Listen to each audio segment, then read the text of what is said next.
The Communist Manifesto is a political pamphlet written by Friedrich Engels and Karl Marx, first published in 1848.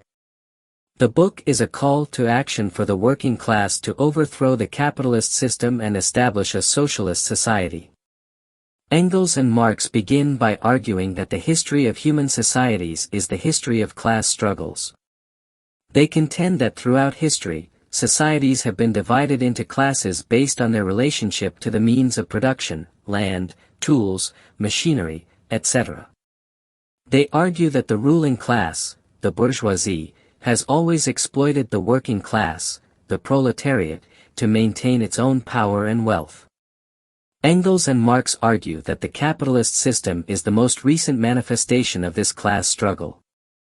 They contend that capitalism has created vast wealth and technological progress, but at the cost of exploiting and oppressing the working class. They argue that capitalism has led to the commodification of labor, with workers forced to sell their labor power in exchange for wages, which are often inadequate to support a decent standard of living. Engels and Marx argue that the only way to end the exploitation of the working class is through a revolution that overthrows the capitalist system. They contend that the working class, as the most oppressed and exploited class under capitalism, is the only force capable of leading this revolution. Engels and Marx also outline the principles of communism, the socialist society they envision as the successor to capitalism. They argue that communism would be a classless society in which the means of production are collectively owned and controlled by the workers themselves. They contend that this would lead to a society based on cooperation and mutual aid, rather than competition and exploitation.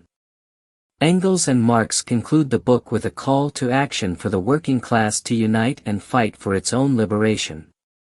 They argue that the working class must organize itself politically and intellectually in order to overthrow the capitalist system and establish a socialist society. Overall, the Communist Manifesto is a powerful critique of capitalism and a call to action for the working class to take control of its own destiny. Engels and Marx's analysis of the contradictions and flaws of capitalism, and their vision of a socialist society, have had a profound impact on social and political thought, and continue to be a central theme in debates about inequality, democracy, and social justice today.